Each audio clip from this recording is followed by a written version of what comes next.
All right. Hello, welcome to FLEARN 1. This is where we're going to learn how to use the hand tools that are in the hand tool cart. Most importantly, we're going to talk a little bit about safety. We never run with a tool. We never grab and fight over a tool. Okay? And please understand, if the tool is ever used in anger out of someone, it's no longer a tool, it's a weapon. And the district will treat it like that. So be nice to people and the tools. If something breaks, let me know. I can probably fix it, and I'll go over those in just a second. So first thing, safety glasses up here with them. Okay, we have to have safety glasses on. Now, if you can do everything right, and you can still have stuff fly into your face. Okay, so here's what we're going to go through. In your book or online, if we're doing the online version, it's going to have a list of tools. We're not so much worried about the pictures as the list. You're going to take a piece of scrap wood, and you're going to use each tool on this. This is the purpose, so that you can get all your questions answered, and I can safely show you how to use all the tools. Okay, so we're going to start with the bar clamps here, and we have three different types of bar clamps. They have, so you can basically open them up, and this will close them. Same thing as a little lever back here, right there, and there's a red dot here for these to open it up and to close. And the use for these is so you can clamp something to the table. Turn this wood over, and I use that bar there. I'm going to clamp it down. If we have one, it kind of moves around, so you really want to use two if you can, if there are two available. Okay, and clamp them pretty hard. Now you have a piece of wood that's not going to move. We're going to start off with the rasps and the files. The rasps have big teeth, like a raspy voice is really rough. This is for removing a lot of wood.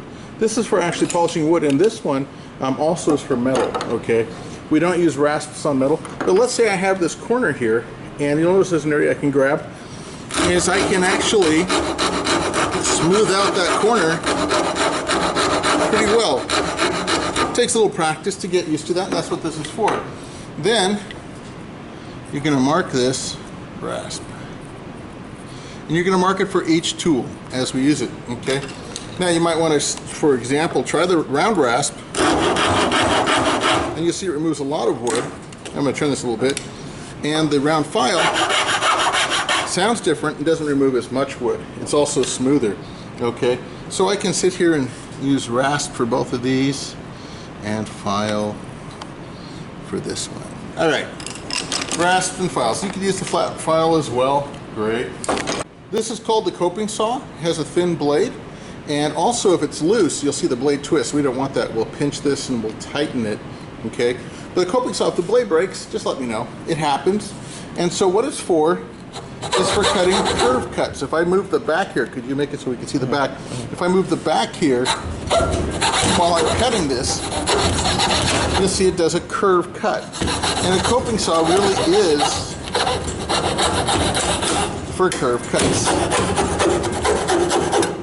Piece comes off like that. All right, and then I label it coping saw. If you can. Now, if these pencils don't work right, grab one of the green ones. They are for saw. All right. Yep, my handwriting. I know, it's on wood. So we're going to keep going through. Now I'm going to take these off the clamp. This is a miter box, and this is a miter saw. Okay, and what we're going to do, this is for cutting straight lines, straight cuts on wood. And you'll notice this lip right here. Okay, this lip actually goes against the table, otherwise it moves around. It's really noisy and really obnoxious. Okay, so I make sure there's plenty of room, and once you're done using a tool, put it back. Don't leave a pile on the table like I'm doing here. Okay, because other people need to use it, and you don't want them to grab a saw and bring it past your neck trying to get it. Okay, so I push this against the wall here. Notice my fingers are pushing forward, and I gently start going straight back and forward. Don't cut all the way through, just get so you're comfortable with it. You can cut it 45 degrees, you can cut it 45 degrees this way, okay? And this was the miter saw, okay? So anyway, that's for making nice straight cuts. The hand rip saw, or cross cut saw, is for cutting at a 45-degree angle. I like to clamp things down. You can even just clamp down one if you want. Move the chairs out of the way. Never sit down while you're sawing. Try not to hit the table. and I'm cutting through, and that's all I need to show the hand rip saw. I'm making it look easy because I've done this before, and this is the hand rip saw, the RIP saw. Okay, now you might want to do this the smooth side because it actually writes easier on it. I didn't for some reason. This is the rafters angle. This is actually, I enjoy this tool. These are tools I would use when I was framing. Okay, and it says pivot, and what you can do is you can pivot this, and you'll notice if I have a line here, and it asks you for a 30-degree angle. If I bring this number here to 30, and I put the pencil where the pivot was, this is 30 degrees from here to here. If I went to 60, see the 60 there, and I keep the pivot point in the same spot, that would be a 60-degree angle. That's how the rafters angle works. Carpenter square is for making sure things are square, 90 degrees. All you need to do is do this and go carpenter square. All right, so that's a terrible handwriting, but that's my handwriting.